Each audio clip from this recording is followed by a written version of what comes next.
하나님께 귀하고 아름다운 찬양을 돌리게 됨을 감사합니다.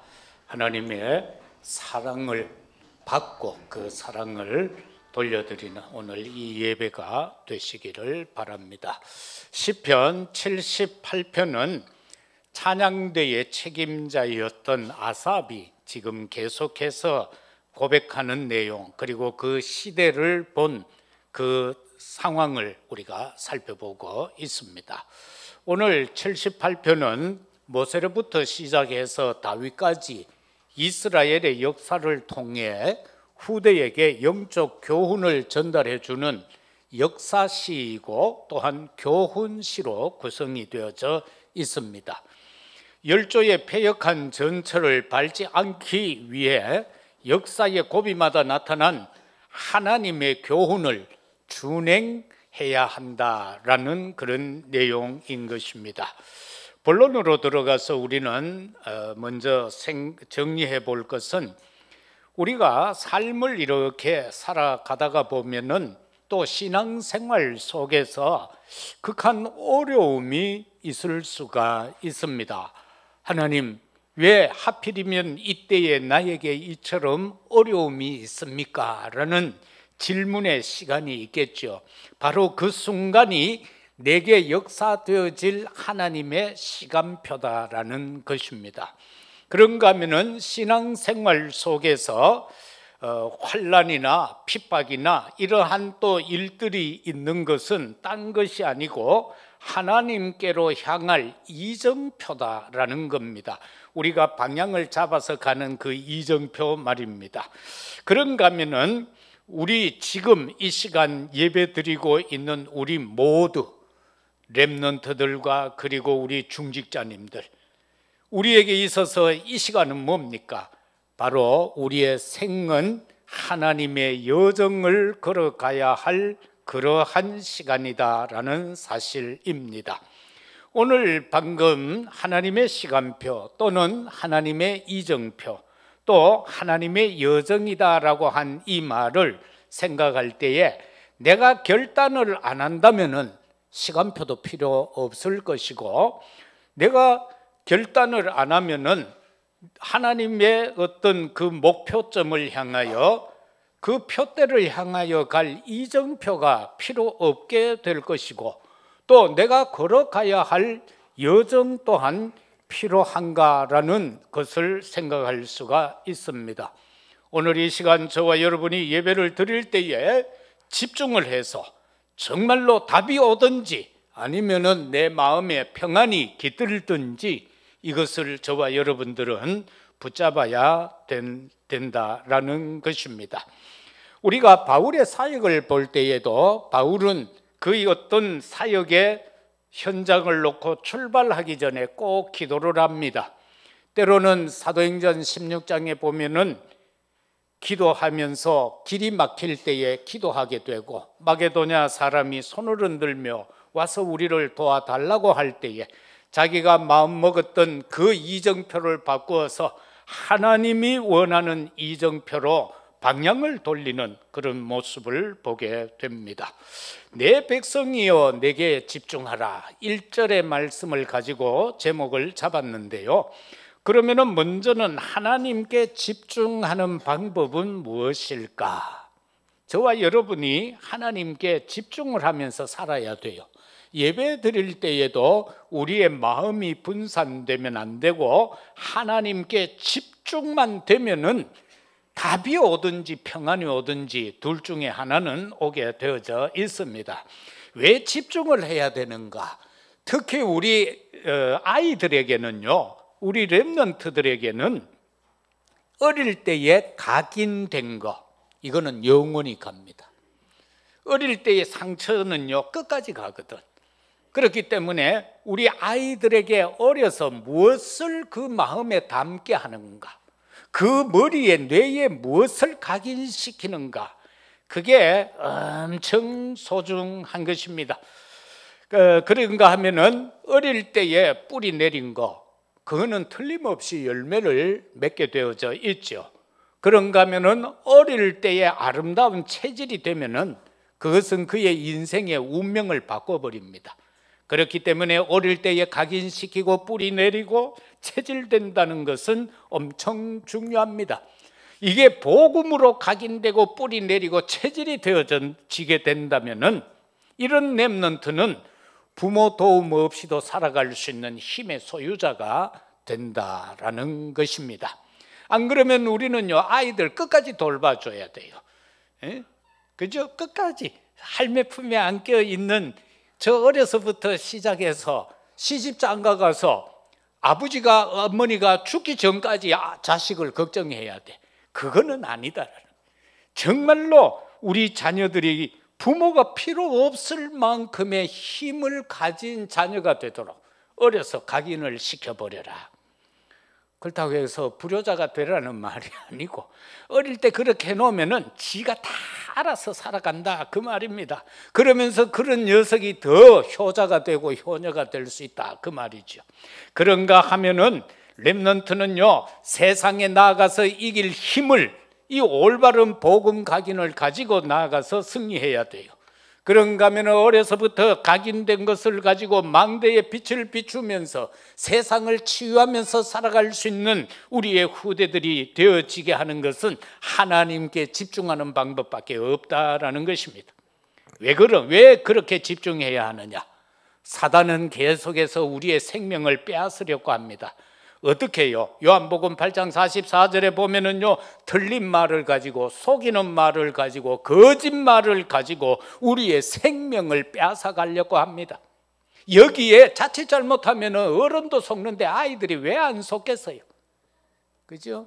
오늘 뭐 오다가 보니까 금옥강변 오늘 뭐 축제한다 그러면서 난리라 보니까 벚꽃길 몇 킬로 되는 거 거기에다가 또 트로트 투뭐에 또 뭐 우승자가 온다 하면 막 프랭카드 걸어놓고 군밤 파는 사람 차 갖다 놓고 막 그런 차들이 쫙 서가 있고 난리야.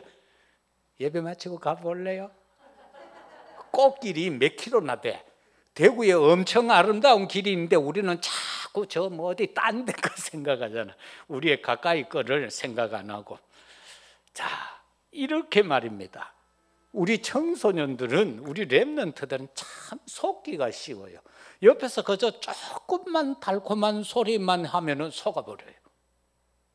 그리고 뭔가 친구가 옆에서 조금만 건드려도 친구 따라가 버려. 그래서 이런 것에서부터 승리할 수 있게 하는 게 뭐냐라는 겁니다.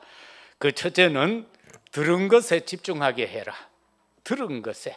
그 들은 것이 뭡니까? 출애굽기 20장 1절에서 7절까지는 모세가 시내산에 올라가서 하나님의 율법을 그대로 받아 내려오는 장면이 기록되고 거기에 10가지 법이 기록되어져 있는 것을 보게 됩니다.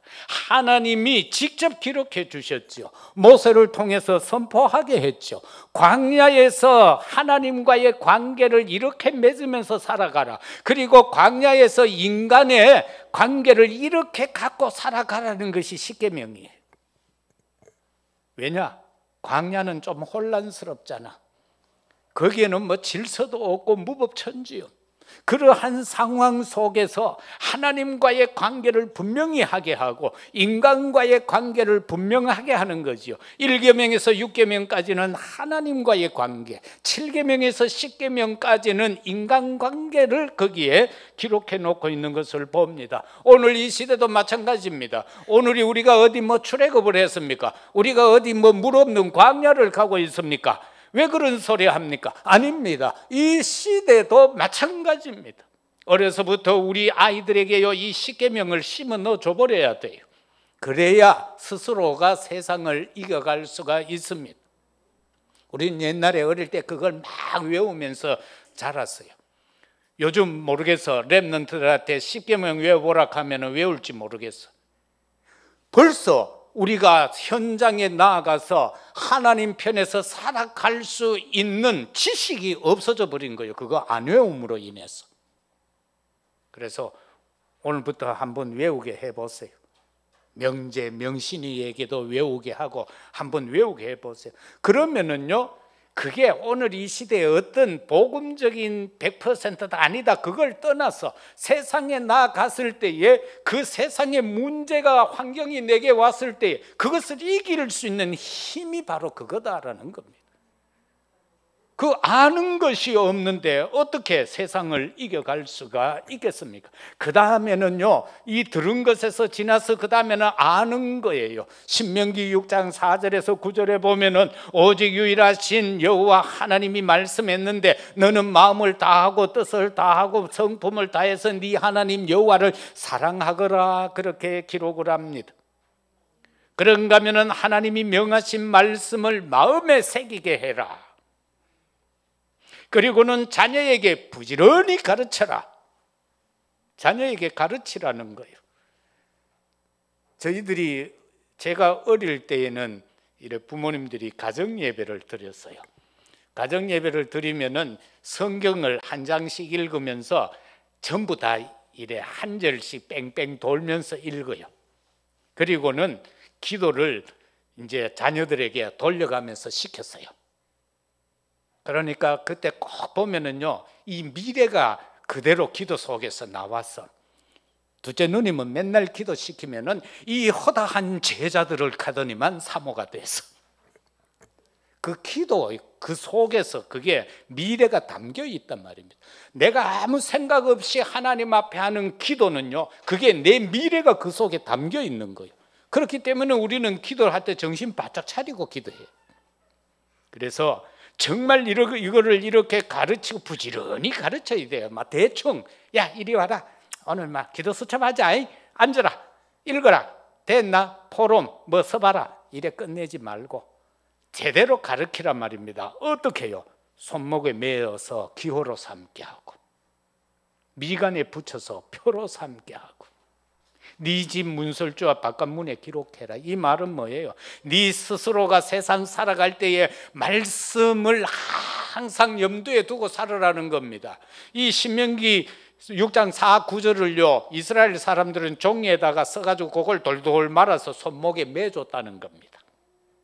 그래서 팔을 흔들면 우리가 이래 가잖아요. 뒤로 안 흔들잖아. 그러면서 이게 확 보일 때 말씀을 탁 떠올리는 거예요. 미간에 붙이라는 건 뭐예요? 내가 하나님의 자녀라는 표시요. 그걸 어디서든지 나타내며 살으라는 겁니다.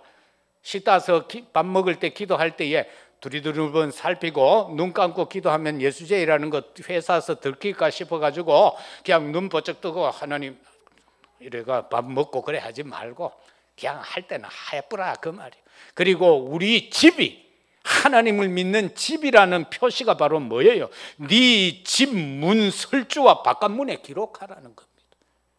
그것 때문에 옛날에 교회들이 다 교패를 문에다가 다 달았던 건데 그거는 형식적인 거고, 동네 사람들이 우리 집은 예수 믿는 집이다 하는 걸 알게 하라 그 말씀이에요. 그런가 하면은 본 것입니다. 출애굽기 5장 1절에서 12장 46절까지는 이스라엘 백성들이 출애굽을 하는 과정이 있기 전에 하나님께서 그 바로에게 모세와 아론을 통해서 하나님의 말씀을 선포하게 되고 거기에 10가지 재앙을 통해서 항복하는 내용이 나오잖아요. 그러면서 사흘 길쯤 가서 여호와 하나님 앞에 희생제사 드려야 되겠다라는 그 어마어마한 말씀, 언약 회복의 말씀이 선포되고 피의 제사에 회복되는 역사를 말씀한 것입니다. 그러한가 하면은 오늘 이 시대 우리에게는 사도행전 2장 1절에서 47절을 통하여서 오순절 성령의 역사를 보게 된 그들이 정말로 하나님 앞에 힘을 얻고 현장에 나가서 죽으면 죽으리라는 복음 전파 제자들이 되어졌다는 것을 우리가 보게 됩니다. 우리도 이처럼 현장에 나아가서 하나님께 집중하게 되는 것은 들은 것을 가지고 집중해야 되고 아는 것을 가지고 집중을 하고 본 것을 가지고 집중하라 그 말씀인 것입니다. 둘째는 4절 말씀을 통하여서 하나님의 영적 교훈을 따라서 망대를 세우라라는 것입니다. 주께서 내가 눈을 78편입니다. 우리가 이를 그들의 자손에게 숨기지 아니하고 여호와의 영예와 그의 능력과 그가 행하신 기이한 사적을 후대에 전하리로다. 여기에 영예가 뭡니까? 길이 빛나는 그러한 그 자랑할 거리, 길이 빛나는 자랑할 거리, 이게 영예인 겁니다. 그래서 이와 같은 놀라운 것들을 우리가 후대에게 전달을 해야 되는데, 이 망대는 어떤 특징을 갖고 있는가? 비바람이 불어도 끄떡없는 것, 그게 망대입니다. 바람 불면은 막 토네이도가 일어났다 그러면 휙 날아가 보면 그 망대가 아닌 거예요. 굳게 서 있을 수 있는 망대. 그래서 우리가 독일에 가보더라도요, 그 로마 시대에 사람들이 그 독일까지 이래 올라가잖아요. 그러면서 중간중간에 망대를 크게 높이 세워놓은 거, 그거 아직도 존재하고 있어요. 들판에 성곽은 없는데 그 망대는 그대로 서 있어요. 이와 같은 거. 그래서 이 망대라는 것은 절대로 흔들리지 않아야 된다. 그러나 영적으로는 보이지 아니하는 망대가 되어져야 한다. 들통 다 나버리는 망대는 망대가 아니죠. 간첩이 오나 안 오나 지키는 망대가 뻔히 다 드러나 버리면 누가 그쪽으로 오겠어요. 그래서 우리에게 이 영적인 망대는 보이지 않아야 된다. 그리고 망대의 내용은 어떤 것이냐? 거기에는 구원이 있어야 되죠. 생명을 살리는 구원. 그리고 거기에는 치유의 역사가 있어야 되고 서밋의 역사가 있어야 되는 것입니다. 그러면은 이 망대에는 파수꾼이 있어야 되잖아요. 파수꾼은 특징은 뭐여야 되는가? 24, 25 영원이어야 된다는 겁니다. 파수꾼은 졸아보면 안 되죠. 망대에서 지키는 사람이 졸고 있으면 되겠습니까? 그래서 어떻게 교대를 하든지 간에 24시간 눈 뜨고 지켜야 되는 현장이 바로 망대인 겁니다. 그래서 저 휴전선에도 이쪽 끝에서부터 저쪽 끝까지 낮에서부터 밤까지 계속해서 24시간 군인들이 지키고 있단 말입니다. 요즘은 로봇도 지키고 있고 요즘은 CCTV를 가지고 지키고 있고 그런가 하면 드론을 띄워서 막 지키고 있는 거예요. 그래서 이처럼 이 망대의 특징, 파수꾼의 특징은 잠 안 자는 거다. 그래서 24시간 두 눈을 부릅뜨고 지키는 것이다 라는 것입니다. 빛을 발할 망대 몇 개만 만들면 된다라는 것입니다. 그래서 우리의 가정에 정말로 하나님이 원하는 그런 빛을 발하는 망대를 세워가는 우리들이 되시기를 주의 이름으로 축복합니다. 여러분의 직장에서, 여러분의 사업 현장에서 이 망대를 세워서 빛을 발하는 우리들이 되시기를 바랍니다. 그러면은 이 망대는 도대체 어떤 망대인가? 예배의 망대다라는 사실인 것입니다. 우리가 창세기 15장 9절에서 14절에서는 아브라함이 예배 실패하는 장면이 나옵니다. 하나님 앞에 감사하여 번제를 드리면서 양과 이런 많은 큰 짐승은 각을 떠서 피 흘림으로 하나님 앞에 제사를 드려 번제를 드리는데 태우는데 살아있는 비둘기 이건 너무 작잖아. 그런데 이거를 그만 잊어버리고 먹을 따서 피 흘리지 아니고 산채로 드린 거예요. 그랬더니만 어둠이 내려지고 솔개가 오게 되고 그러면서 하늘에서 음성이 오죠. 네가 이렇게 한 것으로 인하여서 네 자손 후대가 400년 동안 이방의 객이 될 것이다 라고 말입니다. 그래서 그 아람의 백성들의 죄가 관영하여질 때에 그 후손들이 이제 다시금 해방되어질 거다라는 이 예배 하나 실패한 것으로 인해서 400여 년 동안 후손이 노예로 살게 되는 장면이 나옵니다. 그래서 우리의 예배는요, 아까도 말씀 나왔던 것처럼 마음을 다하고 성품을 다하고 뜻과 힘을 다해서 드려지는 예배가 되어야 될 줄로 믿습니다. 창세기 22장에서는 보면은 15장에서 예배 실패했던 아브라함 얼마나 그게 가슴에 아로 새겨졌겠어요? 각인되어졌겠습니까? 어느 날 아들을 다 컸는데 100세에 낳은 아들이 다 컸어. 그런데 하나님의 음성이 듣겨. 아브라함아, 예, 내가 여기 있습니다. 네 아들 있지? 그거 저 모리아 산에 데리고 가서 번제로 드리라는 겁니다.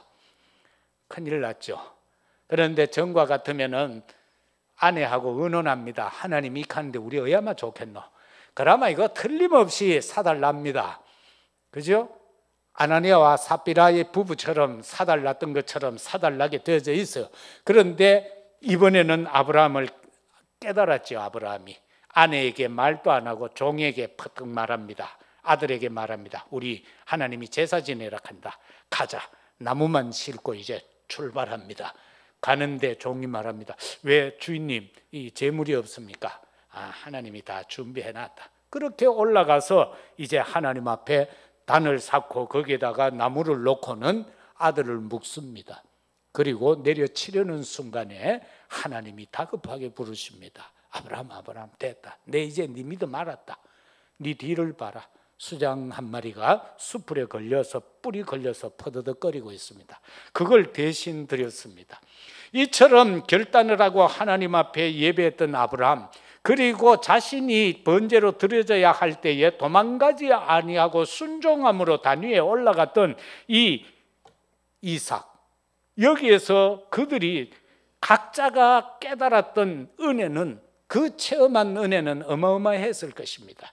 바로 저와 여러분이 매일 드리는 예배가 형식적인 예배가 아니라 정말로 하나님 앞에서 이처럼 하루 한 주간의 삶을 가지고 하나님 앞에서 나와 내가 드리는 이 예배를 통하여서 내게 임하는 그 각자의 은혜를 체험하는 귀한 이 시간, 예배의 시간이 되기를 주의 이름으로 축복합니다. 그래서 우리는 예배는 모이기를 힘써야 하는 것입니다. 우리가 저 유럽 교회들이 지금 문 닫는 이유가 뭡니까? 모이는 것을 폐하였기 때문에 그렇습니다. 오늘날 한국 교회가 팬데믹 현상으로 인하여서 전 세계가 지금 교회가 흔들거리고 있습니다. 한국 교회도 흔들거리고 있습니다. 지금 주일학교가 안 되는 교회가 60%를 넘어가고 있다는 것 아닙니까? 이런 상황에서 우리는 어떻게 해야 되겠습니까? 정말로 아이들이 태어나는 것이 너무나도 숫자가 적습니다. 지난 한 달 동안에는 3만 명도 안 돼요. 태어나는 게. 죽는 숫자는 그것보다도 0 더 많아요. 그러면 앞으로 어떻게 되겠어요? 이 상황 속에서 우리가 이 렘넌트라는 어마어마한 언약을 놓고 정말 하나님 앞에 제대로 된 기도를 해야 하는 겁니다. 하나님은 어떻게 해야만 되겠습니까? 어떻게 해야 이 렘넌트들이 지속될 수 있게 하겠습니까? 라고 말입니다. 우리가 지금 하나씩 놓을 수는 없잖아요. 그러면 어떻게 해야 돼요? 저 바깥에 있던 애들에게라도 정확한 복음을 전하여서 그들이 하나님의 자녀로 성장할 수 있도록 해야 하는 것이 이 시대, 이 상황 속에서 살아가는 우리가 해야 할 사명이다라는 겁니다. 그게 안 되면 안 돼요. 시대가 이래도 예수님이 시대에 핑계 대라고 십자가에 죽었습니까? 그거 아니잖아요. 시대가 이러니까 그거 아니잖아요. 그 시대를 이기라고 예수님이 십자가에 못 박히신 거지요. 그 상황을 이기라고 십자가에 못 박히신 것 아닙니까? 그래서 하나님이 가장 기뻐하는 인간의 행위가 예배라는 것 절대 놓치지 마시고요. 함께 모이지 못하면 나도 모르는 사이에 내 믿음은 약화되어져 버립니다. 예배 한 번 빠지고 2번 빠지고 3번 빠지고 한 번 실검 여러분 시험 삼아 한 달 연습 한번 해보세요. 그거는요 백발백중입니다. 그냥 믿음이 떨어지게 되어져 있습니다. 왜? 사단이 그걸 노리고 있으니까요.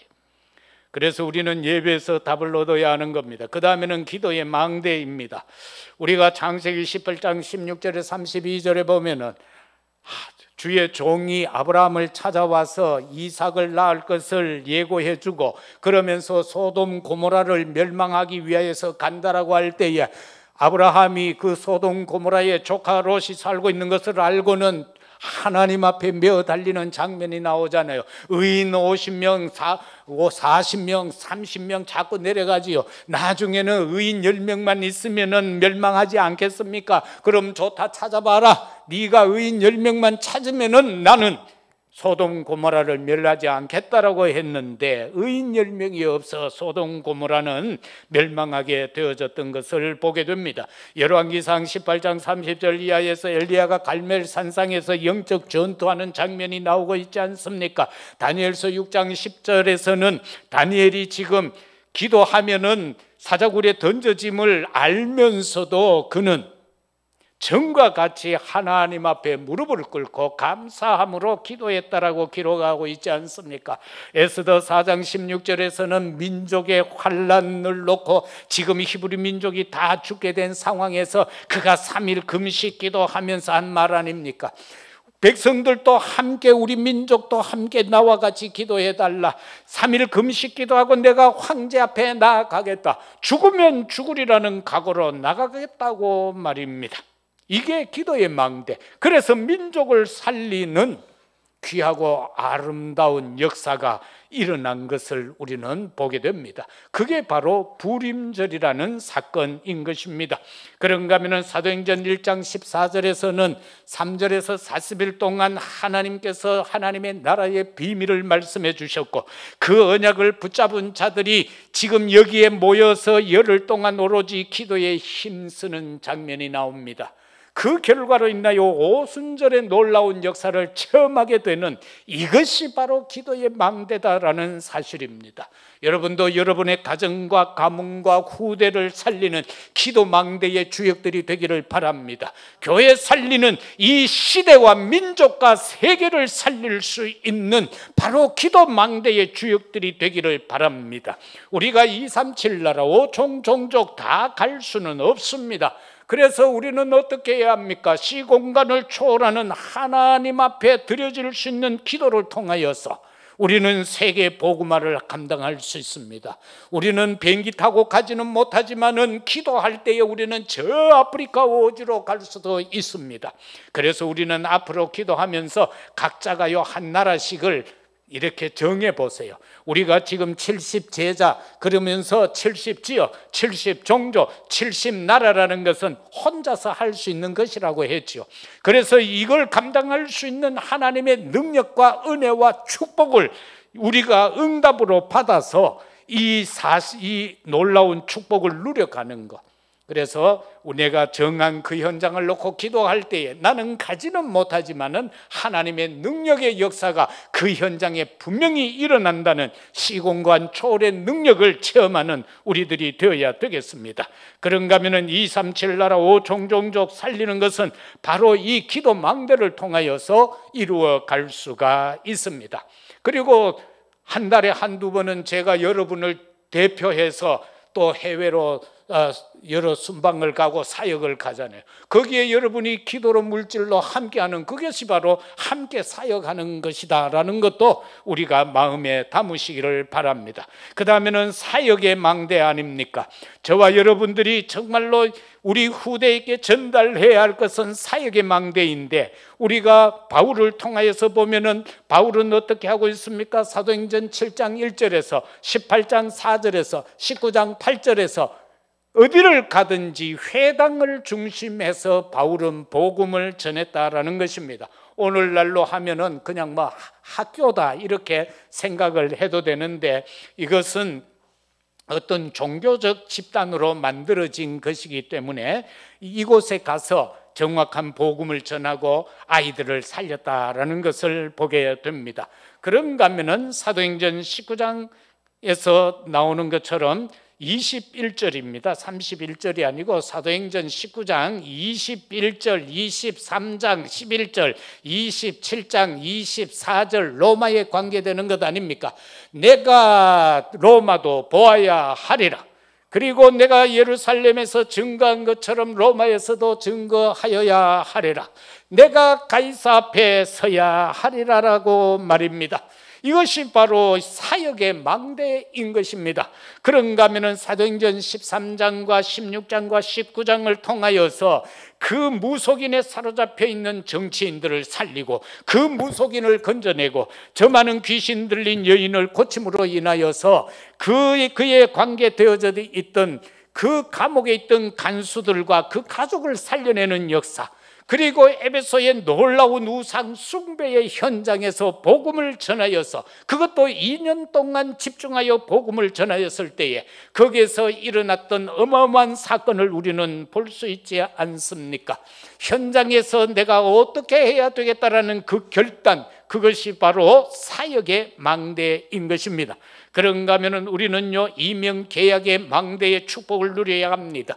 로마서 16장 1절에서 27절에 나오는 23사람의 이름들이 기록이 되어지고 있고, 그들을 통하여 그 가운데 오직 복음으로 하나 되어졌던 그들은 각각 하나님 앞에 내 인생의 이정표를 분명히 하고 있습니다. 나는 앞으로 이렇게 내가 살아가야 되겠다라고, 나는 앞으로 이 표대를 향하여 살아가야 되겠다라고, 남은 나의 인생을 여기에다가 방향 맞추고 살아가야 되겠다. 그것은 바로 베베와 같은 보호자로 나는 살아가야 되겠다. 아굴라 부르시길라 부부처럼 나는 정말로 동력자로서 살아가야 되겠다. 가요와 같이 식주인으로 살아가야 되겠다. 마리아와 같이, 그리고 거기 나오는 자들 같이 정말로 사랑받는 자로서, 그런가 하면은 친척 같은 자로서, 수고하는 자로서, 그리고 충성하는 자로서 살아가야 되겠다라고, 거기에서 각각의 자신들의 달란트에 따라서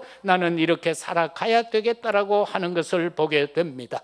그런가 하면 사명에 있어서 그 망대는 또 한 가지, 사도행전 1장 8절처럼 내가 무언가를 결단하고자 할 때에 하나님이 내게 하늘과 땅의 권세, 오직 성령 충만을 허락해 주신다는 겁니다. 그걸 통하여서 증인이 되리라고 한 것입니다. 준비되어질 때 그렇게 되는 것입니다. 우리는 살면서 일을 하고자 할 때에 또 버뜩 사단이 주는 생각이 있습니다. 돈 걱정합니다. 그건 막 백발백중입니다. 뭐 어떤 가정에서 일을 하든, 집안의 가문의 어떤 일을 하든, 아니면 자녀를 놓고, 아니면 우리가 교회의 사역을 놓고 어떤 생각을 하면서 의논을 모으고 하고자 할 때에 가장 먼저 우리 앞을 가로막는 것이 예산이잖아요. 돈 문제잖아요. 그런데 이것도 우리가 믿음의 선조들이 한 일을 보면서 우리가 하나님 앞에 서면 되는데, 우리의 믿음이 예산인 줄로 믿습니다. 내가 하나님 앞에 분명한 목적을 놓고 믿으면은 하나님께서 그 믿음 가진 자로 하여금 그 일을 하게 하기 위해서 예산적, 경제적 축복을 허락하신다라는 사실인 것입니다. 그러면은 하나님이 주신 축복은 뭐냐? 결과적인 것이겠죠. 그건 바로 결산이다라는 겁니다. 하나님이 내게 축복하신 그 내용을 말하는 겁니다. 마지막으로 망각의 죄에서 벗어나서 자신을 확인해라. 망각입니다. 9절에서 16절까지 그 내용들이 쭉 기록이 되어져 있습니다. 마지막 17절을 우리가 같이 읽었죠. 그들은 계속해서 하나님께 범죄하여 메마른 땅에서 지존자를 배반하였도다. 그 앞부분에 하나님께서 이스라엘 백성들을 이끌어내신 내용이 기록이 되어져 있습니다. 하나님이 이스라엘 백성들에게 출애굽을 할 때에 어마어마한 기적과 이적을 나타내 보이지 않았습니까? 광야에서 배고프다 할 때에 그들에게 만나와 메추라기를 주셨고, 목마르다 할 때에는 반석을 쳐서 생수가 솟게 했고, 강이 가로막을 때 강을 메마르게 해서 건너가게 했고, 그런가 하면 홍해가 가로막혔을 때 홍해를 갈라서 건너가게 했고, 하나님께서 불기둥으로 구름기둥으로 그들을 이끌어 가셨고, 그들 목전에서 애굽의 군대가 수장당하는 것을 목독해 하였던 그 하나님의 은혜를 그들이 망각했다라는 사실입니다. 이것을 저와 여러분은 이 시대를 살아가면서 여기에서 벗어난 나 자신을 확인해야 될 줄로 믿습니다. 여기에서의 잊어버린 게 뭡니까? 출애굽의 구원의 역사, 이거 잊지 말라는 겁니다. 저와 여러분이 어떻게 구원을 받았습니까? 그것을 잊지 말라는 사실인 것입니다. 성도가 살아감에 있어서 영적 침체되어지는 원인이 있습니다. 우리가 살아갈 때에 영적으로 계속해서 그래프가 업그레이드 되어 가면 좋은데 굴곡이 얼마나 많습니까? 때로는 막 모든 것을 다 할 수 있을 것 같다가도, 때로는 완전히 나는 아무것도 할 수 없구나, 나는 이제 막 때려쳐 버려야 되겠다, 이런 마음도 들 때 혹시 있을는지 모르겠습니다. 특히 목회자라면은 그럴 경우가 많습니다. 뭐 좀 되면은 이야 이거 막 대구 보고 막 이거 막 한 3일 만에 끝날 것 같아. 그런데 기분 조금만 낮아지면 아이고 나 뭐가, 아이씨 목사 뭐가 농사 지으러 갈란다, 그까지는 않습니까? 목사만 이제 예를 들어서 그렇다 그겁니다. 여러분은 어떻습니까? 성도에게 있어서 영적 침체의 원인은 딴 거 아닙니다. 구속의 은혜와 내주하시는 성령의 인도를 잊지 말라는 겁니다. 그거 잊어버리면 침체가 오게 되어져 있다. 내가 구원받은 은혜 잊어버리면은 침체되게 되어져 있다. 갈라디아 3장 1절 어리석도다 갈라디아 사람들아 예수 그리스도께서 십자가에 못 박히신 것이 너희 눈앞에 밝히 보이거늘 누가 너희를 꾀드냐 이래가 자꾸 속는 거요. 사단한테 절대로 속지 마시기를 바랍니다. 때로는 여러분 동창이 속일 겁니다. 때로는 여러분 기초하는 동기들이 속일 겁니다. 때로는 직장 동료가 속일 거고요. 때로는 친구가 속일 거고 때로는 가족이 속이게 될 겁니다. 거기에 속지 마라. 누가 깨드냐? 누가 깨드냐? 그래서 저와 여러분들은 어떻게 해야 됩니까? 우리가요 우리 자신을 확인하면 우리는 누굽니까? 너희는 빛이다. 마태복음 5장 13절에 16절 너희는 세상의 소금이라 너희는 세상의 빛이라. 소금이 냈다 버려 사명 감당 못하고 길거리에 내버려지면 사람들이 밟아보면 그게 뭐가 되노라는 겁니다. 절대로 사람들에게 짓밟히는 성도가 되지 마시기를 바랍니다. 불신자에게 짓밟히면 안 됩니다. 우리는 그들을 다스려 정복해야 될 자들입니다. 우리는 어둠을 밝히는 빛의 소유자들이라는 확신을 가지시기를 바랍니다. 너희는 빛의 전달자라는 것입니다. 예수님을 누가 전하겠어요? 은혜 입은 우리가, 복음 가진 우리가 예수님을 증거해야 되지 않겠습니까? 베드로전서 2장 9절에서 우리를 보고 말하자면 너희는 택한 족속이고 왕같은 제사장이고 거룩한 나라요 그의 소유된 백성 아니냐. 어두운 데서 불러내 가지고 그 기이한 빛에 들어가게 하신 우리를 어둠에서 불러내서 기이한 빛에 우리를 들어가게 했어요. 우리는 빛 안에 있어요. 그래서 이 아름다운 것을 선포하게 하기 위해서 우리를 불렀다는 거예요. 그죠? 그런가 하면 이사 61장 내용에서도 보면은 가난한 자에게 아름다운 소식을 전하게 하려 합니다. 그리고 병든 자에게 갇힌 자에게 이걸 전해서 그들로 하여금 살아나게 하겠다 그렇게 말합니다. 그래서 나를 보내서 마음이 상한 자를 고치고 포로된 자에게 자유를 갇힌 자에게 노임을 선포하기 위해서 우리를 불렀잖아요. 그래서 우리는 바로 빛의 전달자인 줄로 믿습니다. 그리고 우리는 우리에게 말씀합니다. 말라기 4장 2절에서 너희는 빛의 치유자다라고 말입니다. 내 이름을 경외하는 너희에게는 공의로운 해가 떠올라서 치료하는 광선을 비추리니 너희가 나가서 외양간에서 나온 송아지같이 뛰리라. 고침을 받았으니까 송아지가 막 들판 쫓아다니는 거 시골에서 성장한 사람들은 봤을 거예요. 예? 이것들 보면요 막 진짜 기분이 되게 좋은 모양이에요. 막 팔짝팔짝 뛰면서 뒷다리를 바짝바짝 들고요. 이래도 요 도시에서 성장한 사람 모른다.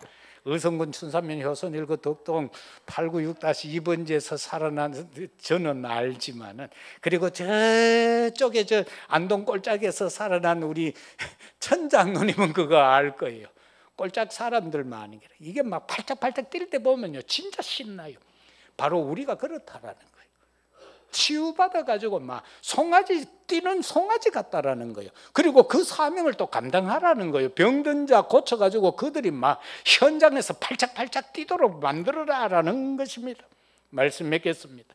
사랑하는 성도 여러분, 주님은 오늘 또 우리에게 말씀합니다. 내 백성아, 내 말에 귀 기울여라. 내 역사를 봐라. 그리고 내게 집중해라. 하나님께 집중하면 회복됩니다. 78편 70절에서 72절을 보면은요, 우리 다 잘 아는 말씀이죠. 같이 한번 읽고 마치겠습니다. 시편 본문 아까 폈던 뒷장 넘어가면은 70절 72절 같이 읽습니다. 또 그의 종 다윗을 택하시되 양의 우리에서 취하시며 젖 양을 지키는 중에서 그를 이끌어내사 그의 백성인 야곱 그의 소유인 이스라엘을 기르게 하셨더니 이에 그가 그들을 자기 마음의 완전함으로 기르고 그의 손의 능숙함으로 그들을 지도하였도다. 아멘. 다윗은 이 축복 속에서 왕으로서 이스라엘을 다스려 갔고 성전의 놀라운 언약의 축복을 이루어 갔던 것입니다. 다윗의 이 회복을 우리도 이 한 주간 현장에서 누려가는 여러분의 삶이 되시기를 예수 그리스도 이름으로 축복합니다. 아버지 하나님, 참으로 감사합니다. 내 백성이여 내게 집중하라. 이 한 주간도 하나님의 말씀을 붙잡고 기도하며 하나님의 음성에 집중하는 삶이 되게 하옵소서. 사단의 속삭임에 절대로 속지 않게 하옵소서. 그리하여 우리에게 주어진 망대의 축복을 누려가게 하옵소서. 구주 예수 그리스도 이름으로 기도드리옵나이다. 아멘. 505장 찬양 드리겠습니다.